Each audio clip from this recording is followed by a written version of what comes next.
Hello students. तो आज kinematics के लेक्चर में हम लोग स्टार्ट कर रहे हैं रेस्ट और मोशन क्या होता है, यानी कब कोई बॉडी रेस्ट में कहलाएगी, कब कोई बॉडी मोशन में कहलाएगी। ठीक है, कब विराम में है और कब गतिशील अवस्था में है। ठीक है, इस वजह बहुत सरल है। ठीक है, रेस्ट में मैंने रुकी हुई दिखाई देगी और मोशन में है तो चलती हुई दिखाई देगी। तो ये इतना सिंपल नहीं है। याद रखिए, कोई भी बॉडी यूनिवर्सली हमेशा कभी भी रेस्ट में नहीं होती और कोई भी बॉडी हमेशा कैसे कह सकते हैं कि मोशन में नहीं होती। ठीक, यानी रेस्ट और मोशन जो है ये यूनिवर्सल नहीं है। ठीक, एक ही बॉडी किसी एक ऑब्जर्वर के रिस्पेक्ट में मोशन में हो सकती है और वही बॉडी किसी दूसरे ऑब्जर्वर के रिस्पेक्ट में रेस्ट में हो सकती है। जैसे मान लीजिए कि ऐसे ज़मीन में कोई पेड़ लगा हुआ है ना, ये पेड़ लगा हुआ है किसी सड़क के किनारे और यहाँ पर सड़क के किनारे ही एक जो है आदमी, मान लो रामलाल, खड़ा हुआ है। ठीक, तो ये रामलाल जो है इस पेड़ को क्या कहेगा कि ये पेड़ क्या है, रेस्ट में, विराम में है। ठीक, इसको ये चलता हो तो नहीं दिखाई दे रहा है। तो रामलाल के रिस्पेक्ट में ये पेड़ जो है वो क्या है, रेस्ट में है। लेकिन सोचिए अगर इसी सड़क से एक बस जो है वो इधर की ओर जा रही होती तो इसके अंदर कोई लड़का बैठा हुआ है मान लीजिए और विंडो से वो इसको देखता है, पेड़ को। आप लोग भी कभी बस में बैठे हैं और खिड़की से देख रहे हैं, अगर बस तेज़ी से जा रही तो आपको लगता है ज़मीन में पेड़ वगैरह जो है वो सब किधर की ओर, पीछे की ओर भाग रहे हैं। तो इसी लड़के को ये पेड़ जब ये देखेगा सड़क पर, देख, तो उसको ये लगेगा ये पेड़ पीछे की ओर जा रहा है। तो इस लड़के के रिस्पेक्ट में ये जो पेड़, ठीक, ये ट्री जो है वो क्या है, मोशन में है, जबकि रामलाल के रिस्पेक्ट में ये क्या है, रेस्ट में है। तो यही पेड़ किसी ऑब्जर्वर के रिस्पेक्ट में रेस्ट में है और किसी दूसरे ऑब्जर्वर के रिस्पेक्ट में क्या है, मोशन में है। तो अगर हमसे कोई पूछे कि बताइए ये पेड़ रेस्ट में है या मोशन में है, तो हमें ये पूछना पड़ेगा किसके रिस्पेक्ट में। इसके रिस्पेक्ट में रेस्ट में है, यानी इसके सापेक्ष विराम में है, जबकि इसके सापेक्ष ये गतिशील है। तो फिर आखिर ये रेस्ट और मोशन होता क्या है, इसे हम लोग कैसे डिफाइन करेंगे। तो हम कहते हैं कि जब किसी बॉडी की पोजीशन किसी रेफरेंस फ्रेम से या रेफरेंस पॉइंट से, रेफरेंस पॉइंट क्या होता है, कभी भी किसी बॉडी की पोजीशन हम बताते हैं, ठीक, तो हमें किसी ना किसी का रेफरेंस लेना पड़ता है। ठीक है, जैसे किसी ने आपसे पूछा कि आपका घर कहाँ है, ठीक, तो आप कोई रेफरेंस लेते हो कि भाई किद्वई नगर चौराहा जानते हो। अगर वो कह दे कहाँ जानते हो तो आपको किद्वई नगर चौराहे से ऐसे चले आओ। तो आपने अपने घर की पोजीशन बताई किसका रेफरेंस लेकर के, किद्वई नगर चौराहे का रेफरेंस लेकर के। ठीक है, तो जब भी हम कोई पोजीशन बताते हैं तो किसी ना किसी का रेफरेंस लेते हैं, जिसका रेफरेंस लेते हैं वो रेफरेंस पॉइंट हो गया। ठीक है, पढ़ाई लिखाई में हम लोग जनरली रेफरेंस के लिए एक कोऑर्डिनेट सिस्टम मान लेते हैं, एक कोऑर्डिनेट सिस्टम मान लेते हैं और किसी पॉइंट की पोजीशन जो है हम इसी कोऑर्डिनेट सिस्टम के ओरिजिन से बताते हैं। इसके कोऑर्डिनेट आप बताते हैं ना, इस पॉइंट की पोजीशन आप बताएं तो आप कहते हैं इस पॉइंट की कोऑर्डिनेट 2, 3, 5 है। तो इन कोऑर्डिनेट से हमें इसकी पोजीशन पता लग जाती है, कहाँ से, इस कोऑर्डिनेट सिस्टम के ओरिजिन से। ठीक, तो पढ़ाई लिखाई में हम लोग क्या करते हैं, रेफरेंस जो है वो एक कोऑर्डिनेट सिस्टम को मान लेते हैं। तो इस कोऑर्डिनेट सिस्टम को लोग बोलते हैं फ्रेम ऑफ रेफरेंस, हिंदी में बोलते हैं निर्देश तंत्र। ठीक, और इंग्लिश में बोलते हैं फ्रेम ऑफ रेफरेंस। ठीक, दो तरह के होते हैं, इनर्शियल और नॉन इनर्शियल, जो आगे हम लोग पढ़ेंगे। फिलहाल सरल भाषा में समझें कि जब किसी बॉडी की पोजीशन किसी रेफरेंस पॉइंट या रेफरेंस फ्रेम, यानी किसी संदर्भ बिंदु, ठीक, जिसका रेफरेंस हम ले रहे हैं, ठीक है, उसके रिस्पेक्ट में लगातार क्या हो रही है, चेंज हो रही है, तब वो बॉडी उस रेफरेंस पॉइंट या उस रेफरेंस फ्रेम के रिस्पेक्ट में मोशन में कहलाएगी। हम कहेंगे ये पिंड इस निर्देश तंत्र के सापेक्ष गतिशील है। हर एक के सापेक्ष गतिशील हो जरूरी नहीं है, उसके सापेक्ष वो क्या है, गतिशील है, उसके सापेक्ष वो मोशन में है। समझाई बात। जैसे इस लड़के के रिस्पेक्ट में ये पेड़ पीछे जा रहा है तो ये पेड़ इस लड़के के रिस्पेक्ट में मोशन में है, जबकि इसकी पोजीशन इस आदमी के रिस्पेक्ट में कभी चेंज नहीं हो रही। इस आदमी से इसकी दूरी जितनी वो हमेशा उतनी ही बनी हुई है। तो ये पेड़ इस आदमी के रिस्पेक्ट में क्या है, रेस्ट में है। तो कहते हैं जब किसी बॉडी की जो पोजीशन है वो किसी रेफरेंस पॉइंट के रिस्पेक्ट में लगातार अगर चेंज हो रही है, तब वो बॉडी उस रेफरेंस पॉइंट के रिस्पेक्ट में क्या होती है, मोशन में कहलाती है। ठीक, और अगर उसकी पोजीशन उस रेफरेंस पॉइंट से चेंज नहीं हो रही है, ठीक, तो हम कहेंगे ये बॉडी इस रेफरेंस पॉइंट के रिस्पेक्ट में क्या है, रेस्ट में है। ठीक, तो यानी हम ये नहीं कह सकते ये पिन विरामावस्था में है, क्योंकि वो किसी के सापेक्ष गतिशील हो सकता है। ठीक, किसी के रिस्पेक्ट में वो मोशन में हो सकता है। हमें बताना पड़ेगा ये रेस्ट में है इसके रिस्पेक्ट में, या ये मोशन में है इसके रिस्पेक्ट में। ठीक, तो जिसके रिस्पेक्ट में हम पूरे मोशन को एनालिसिस करते हैं उसे हम लोग बोलते हैं फ्रेम ऑफ रेफरेंस या निर्देश तंत्र। जनरली वो एक कोऑर्डिनेट सिस्टम होता है पढ़ाई लिखाई में। यहाँ पे तो हमने इसको फ्रेम ऑफ रेफरेंस मान लिया, इसके रिस्पेक्ट में पेड़ के मोशन को देख रहे हैं, दोबारा हम इसके रिस्पेक्ट में पेड़ के मोशन को देख रहे हैं, तो एक बार इसको हमने रेफरेंस फ्रेम ऑफ रेफरेंस माना, दोबारा इसको माना। ठीक, लेकिन हम लोग पढ़ाई लिखाई में, ठीक है, जनरली एक कोऑर्डिनेट सिस्टम को के रिस्पेक्ट में हम लोग देखते हैं कि कोई बॉडी मूव कर रही है या नहीं मूव कर रही है। ठीक, तो उसको हम लोग मान लेते हैं फ्रेम ऑफ रेफरेंस। बाकी डिटेल से हम लोग फ्रेम ऑफ रेफरेंस आगे पढ़ेंगे। तो ये समझ में आ गया आपको कि रेस्ट क्या होता है और मोशन क्या होता है। क्लियर हो गई इतनी सी बात सबको। ठीक, चलिए तो अब हम लोग बात करते हैं, दो और टर्म हैं, छोटे बच्चों को बड़ा कन्फ्यूज़न होता है इसमें। डिस्टेंस क्या होती है और डिस्प्लेसमेंट क्या होता है। ठीक, तो डिस्टेंस और डिस्प्लेसमेंट क्या होता है ये जानते हैं हम लोग। डिस्टेंस यानी दूरी, और डिस्प्लेसमेंट यानी विस्थापन। इसमें क्या डिफरेंस होता है, दूरी क्या होती है, विस्थापन क्या होता है। कहते हैं कोई बॉडी जिस पाथ पर चलती है, कोई बॉडी जिस पाथ पर चलती है उस पाथ की जो एक्चुअल लेंथ होती है वो कहलाती है डिस्टेंस। तो कोई बॉडी जिस पाथ पर चलती है उस पाथ की एक्चुअल लेंथ जो होती है, यानी कोई पिंड जिस पथ पर चल रहा है उस पथ की वास्तविक लंबाई जो होती है वो उसकी द्वारा तय की गई दूरी कहलाती है। तो कोई बॉडी जिस पाथ पर चलती है उस पाथ की एक्चुअल लेंथ उस बॉडी द्वारा ट्रेवल डिस्टेंस कहलाती है। और इनिशियल पॉइंट और फाइनल पॉइंट यानी प्रारंभिक बिंदु और अंतिम बिंदु के बीच की डायरेक्शन सहित जो मिनिमम डिस्टेंस होती है उसे हम लोग डिस्प्लेसमेंट कहते हैं। तो डिस्टेंस क्या होती है, एक्चुअल लेंथ ऑफ पाथ, कौन सा पाथ जिस पर बॉडी चली है। और डिस्प्लेसमेंट क्या होता है, minimum distance between initial and final point, प्रारंभिक और अंतिम बिंदु के बीच की minimum distance along with direction is called displacement. ठीक, यानी इसमें डायरेक्शन भी होती है। तो ये एक वेक्टर क्वांटिटी होती है और ये एक स्केलर क्वांटिटी, यानी ये एक अदिश राशि होती है और ये एक सदिश राशि होती है। देखिए जैसे मान लीजिए कोई बॉडी जो है वो इस पाथ पर चली, ऐसे यहाँ से चलना चालू किया, ऐसे गई, फिर इधर घूमी, फिर इधर घूमते हुए यहाँ पहुँची। तो इस पाथ पर चली है वो, तो इस पाथ की जो टोटल लेंथ होगी, ये टोटल लेंथ ये कहलाएगी इस बॉडी द्वारा ट्रेवल डिस्टेंस, ये होगी डिस्टेंस। और इनिशियल पॉइंट और फाइनल पॉइंट के बीच की मिनिमम डिस्टेंस, तो मिनिमम डिस्टेंस कैसे निकालेंगे, इनको एक स्ट्रेट लाइन से मिला दें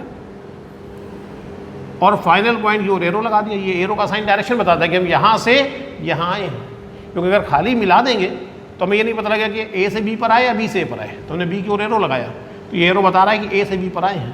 तो इनिशियल पॉइंट और फाइनल पॉइंट के बीच की जो मिनिमम डिस्टेंस होती है ये है इसका डिस्प्लेसमेंट। और एरो बता रहा है इसकी डायरेक्शन की यहाँ से यहाँ है। तेरे डिस्प्लेसमेंट का, इस एरो की जो लेंथ है वो डिस्प्लेसमेंट का मैग्नीट्यूड है और एरो का साइन डायरेक्शन बता रहा है। यानी डिस्प्लेसमेंट में मैग्नीट्यूड भी होता है और डायरेक्शन भी होती है। तो ये एक वेक्टर क्वांटिटी है, इसको हम लोग मान लो एस वेक्टर से दिखाएं तो ये डिस्प्लेसमेंट हो गया। ठीक, और ये पाथ की जो टोटल लेंथ है ये हो गया आपकी डिस्टेंस। आपके घर में जो बाइक वगैरह होती है उसमें देखते हैं एक तो स्पीडोमीटर होता है जो बताता है कितनी स्पीड से चल रहे हैं, और एक होता है ऑडोमीटर। तो आप घर से जाते तो बिल्कुल सीधी लाइन में तो नहीं जाते, इधर मुड़ते उधर मुड़ते। ठीक है, तो आप घर से चले मान लीजिए तो आपके ऑडोमीटर की रीडिंग 2000 किलोमीटर थी। फिर आप सुबह निकले, शाम को लौट के आए तो आप देखा 2040 किलोमीटर हो गई। तो ये 40 किलोमीटर क्या है, ये 40 किलोमीटर उस पाथ की लेंथ है जिस पाथ पर आप चले हैं, इधर गए इधर मुड़े उड़े। ठीक, तो ये जो ऑडोमीटर पड़ता है इसका मतलब वो क्या पड़ता है, वो पड़ता है आपने कितनी डिस्टेंस ट्रैवल की। ठीक, क्योंकि वो उस एक्चुअल पाथ की टोटल लेंथ होती है जिस पाथ पर आप गए। और सुबह अपने घर से निकले, शाम को वापस अपने घर पर आ गए तो आपका डिस्प्लेसमेंट कितना हुआ, 0, क्योंकि आप यहाँ से चले घूमते घामते फिर यहीं आ गए। यानी डेली आपका डिस्प्लेसमेंट जो है वो 0 होता है। आप जिस बिस्तर से उठते हैं रात में फिर उसी बिस्तर पहुँच जाते हैं। तो डिस्टेंस तो आपने बहुत चली दिन भर में, लेकिन डिस्प्लेसमेंट जो आपका हुआ वो क्या हुआ, 0 हुआ। ठीक है, समझ में आ गई बात आपको कि डिस्टेंस क्या होती है और डिस्प्लेसमेंट क्या होता है। बाकी डिस्टेंस और डिस्प्लेसमेंट में अगर हम लोग डिफरेंस देखें अगर यहाँ पर, तो सबसे पहली बात कि डिस्टेंस जो होती है ये एक स्केलर क्वांटिटी है। स्केलर माने अदिश राशि, इसमें कोई दिशा नहीं होती। जबकि डिस्प्लेसमेंट जो है ये एक वेक्टर क्वांटिटी होती है, यानी सदिश राशि होती है। क्लियर हो गई बात? ठीक। सेकेंड, कोई बॉडी अगर मूव कर रही है, मोशन में है, तो किसी मूविंग बॉडी के लिए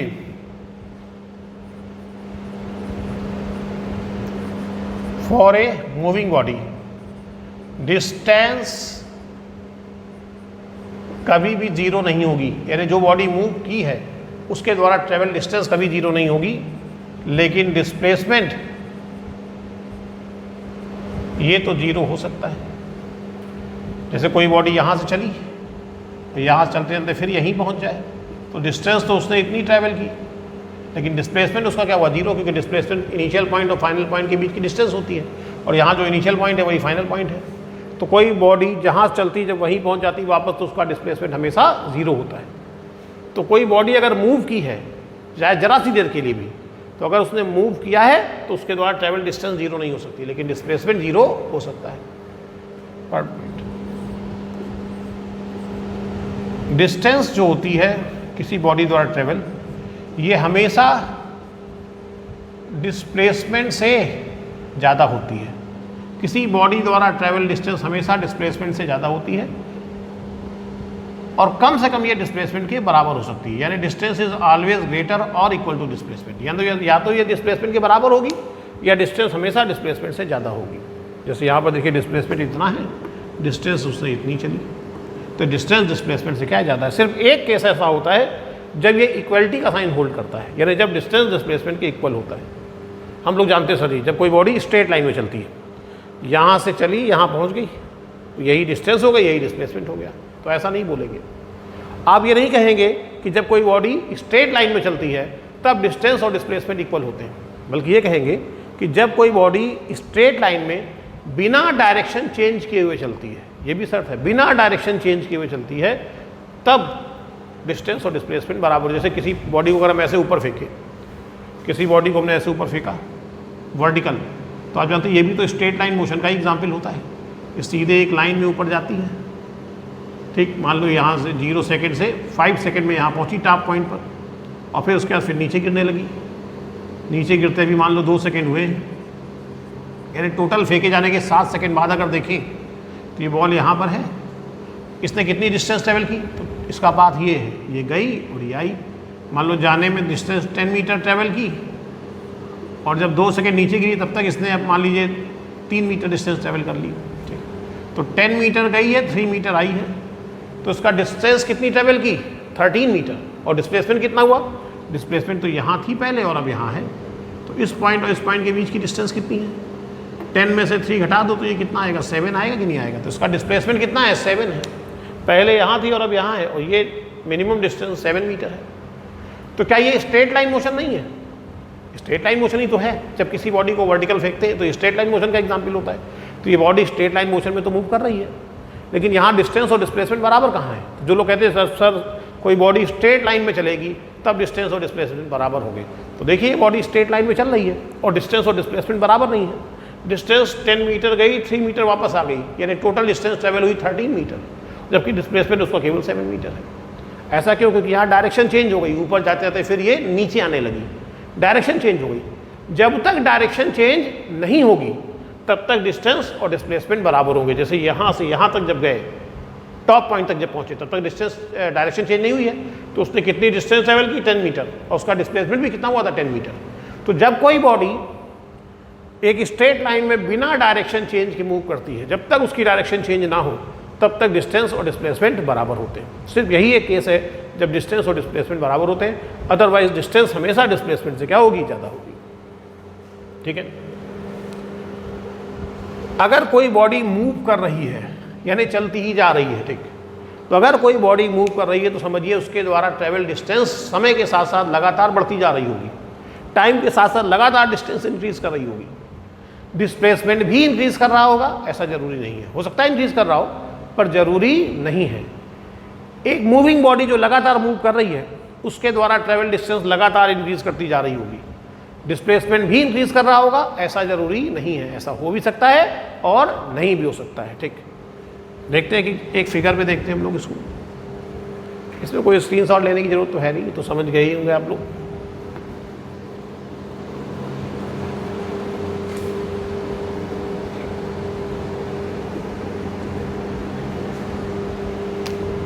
मान लीजिए कि एक बॉडी पॉइंट ए से चली और ऐसे चलते चलते यहाँ पहुँची, बीच में एक बार ये पॉइंट बी पर पहुँची थी, किसी पॉइंट सी पर पहुँची, डी पर पहुँची, ई पर पहुँची और फाइनली एफ पर।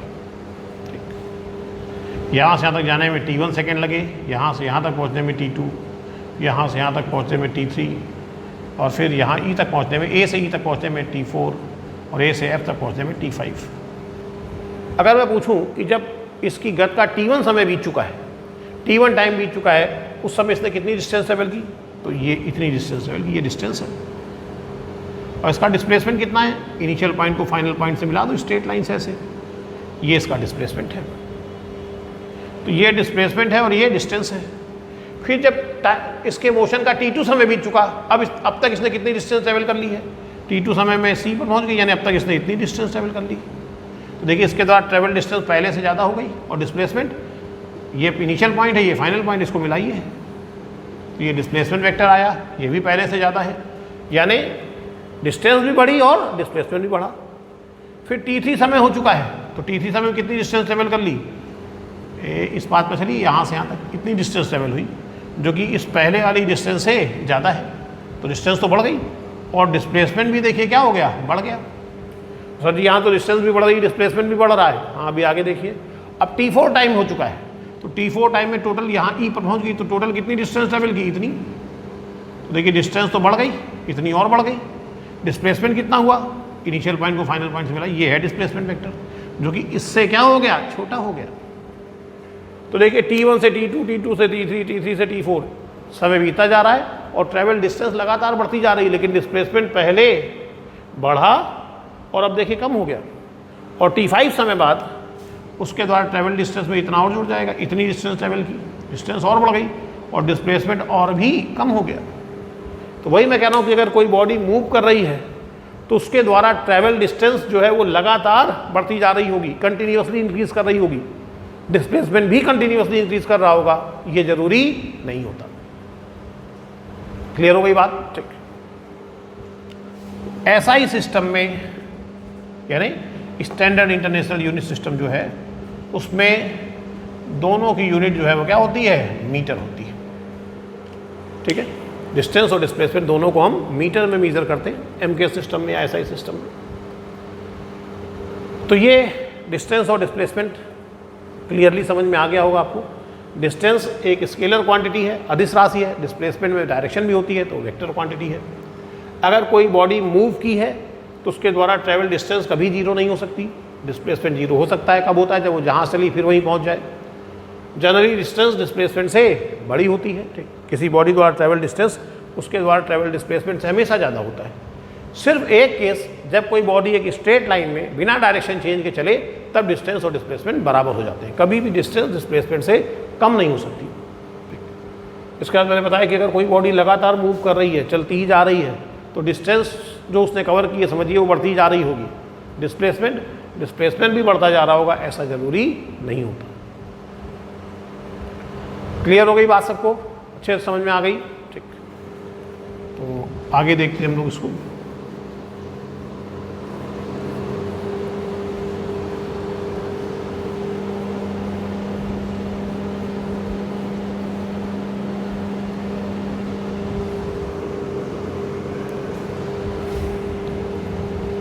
मान लीजिए आपसे कोई कहता है कि एक क्वेश्चन लेते हैं हम लोग कि एक आदमी जो है ये एक पॉइंट ए से 3 किलोमीटर तो पहले गया ईस्ट की ओर, ईस्ट यानी पूर्व की ओर, तो पूरी इधर होता है, और फिर यहाँ से ये 4 किलोमीटर गया नॉर्थ की ओर, नॉर्थ ऊपर होता है। ठीक, जानते हैं ना, ईस्ट, वेस्ट, नॉर्थ और साउथ। तो एक आदमी पहले 3 किलोमीटर ईस्ट की ओर गया, उसके बाद 4 किलोमीटर नॉर्थ की ओर गया, और एक पॉइंट पहले 3 किलोमीटर चलकर ए से बी पर पहुंचा, फिर बी से सी पर पहुंचा। क्वेश्चन में कहा जाएगा इसकी गति में, ठीक है, इस मोशन में इसने टोटल कितनी डिस्टेंस ट्रैवल की और इसका डिस्प्लेसमेंट कितना हुआ। तो डिस्टेंस कितनी ट्रैवल की, जब डिस्टेंस निकालनी है तो डिस्टेंस मतलब पाथ की टोटल लेंथ, तो A B plus B C, 3 + 4 7 kilometre इसने डिस्टेंस ट्रैवल की। अब बात आती है इसका डिस्प्लेसमेंट कितना हुआ। तो डिस्प्लेसमेंट क्या होता है, इनिशियल पॉइंट को फाइनल पॉइंट से मिलाएं, तो इनिशियल पॉइंट को फाइनल पॉइंट से मिलाया और फाइनल पॉइंट को एरो लगाया। ये जो एरो है इसी की लेंथ, यानी इसी की जो लेंथ है यानी AC, ये डिस्प्लेसमेंट होगा। तो डिस्प्लेसमेंट जो है वो AC होगा, और पायदा के उस थ्योरम से ये जो होगी साइड, ये अंडर रूट इसका स्क्वायर प्लस इसका स्क्वायर, तो √3 का स्क्वायर प्लस 4 का स्क्वायर, 9 + 16 यानी 25, और 25 का रूट हो जाएगा 5 किलोमीटर। तो डिस्प्लेसमेंट का मैग्नीट्यूड है 5 किलोमीटर। डायरेक्शन क्या है, A से C की ओर, A से C की ओर, English speaking from A to C, ठीक। तो डिस्प्लेसमेंट में मैग्नीट्यूड भी है, डायरेक्शन भी है। इसका डिस्प्लेसमेंट 5 किलोमीटर हुआ है from A to C, A से C की ओर, ठीक। तो देखिए डिस्टेंस डिस्प्लेसमेंट से क्या है, ज़्यादा है। बात समझ में आ गई सबको, ठीक। तो डिस्टेंस क्या होती है और डिस्प्लेसमेंट क्या होता है।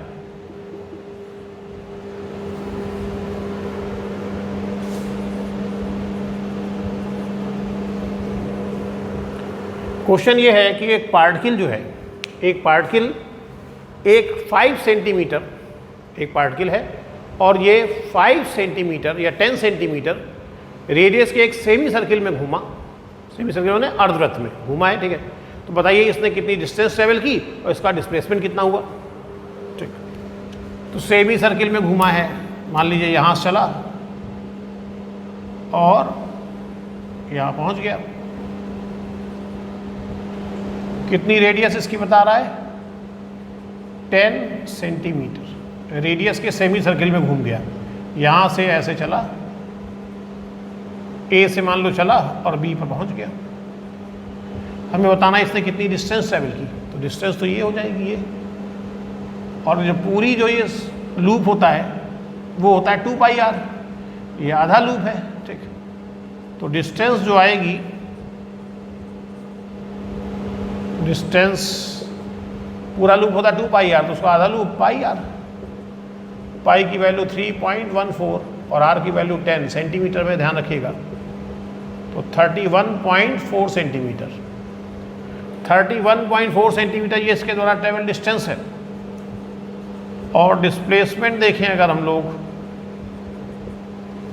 तो डिस्प्लेसमेंट मतलब इनिशियल पॉइंट को फाइनल पॉइंट से मिलाएं ये, और फाइनल पॉइंट की ओर हम लोग एरो लगा दें। तो इनिशियल पॉइंट को फाइनल पॉइंट से मिलाया, ये है इसका डिस्प्लेसमेंट।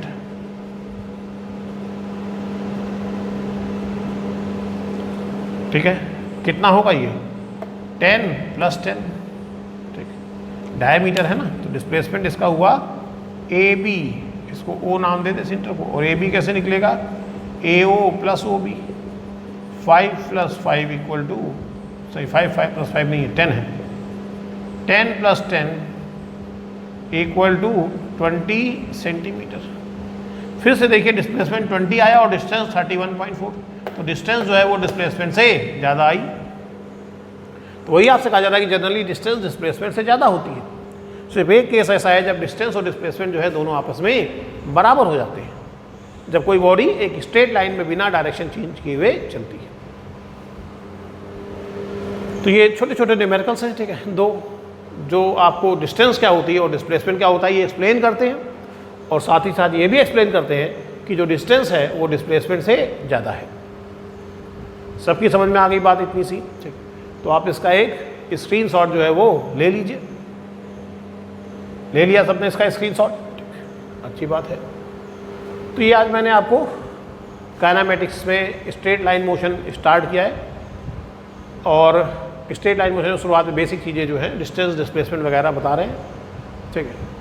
कहते से ये प्रोजेक्टाइल मोशन से पहले पढ़ाना चाहिए, मैंने कई बार कहा है, लेकिन कुछ बच्चों के पेपर में प्रोजेक्टाइल मोशन पूछा जा रहा था, इसलिए प्रोजेक्टाइल मोशन पहले पढ़ा दिया, ये मान करके कि स्ट्रेट लाइन मोशन तो 9-10 में थोड़ा बहुत पढ़ाई हुआ है, उसके क्वेश्चन कर लेंगे।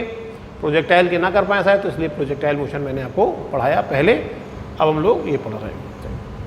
तो स्टार्ट कर दिया है मैंने, बहुत छोटा सा लेक्चर आज लिया है, ठीक है। अगले टर्न पर हम लोग देखेंगे स्पीड और वेलोसिटी, ठीक। जैसे अभी हम लोगों ने आज डिस्टेंस और डिस्प्लेसमेंट पढ़ा, वैसे ही स्पीड और वेलोसिटी पढ़ेंगे, और उसके भी कुछ न्यूमेरिकल लगाएंगे, ठीक। तब तक आप अपने घर में रहिए, पढ़ाई करिए, अपना ख्याल रखिए और अपने बड़ों का ख्याल रखिए। Thank you.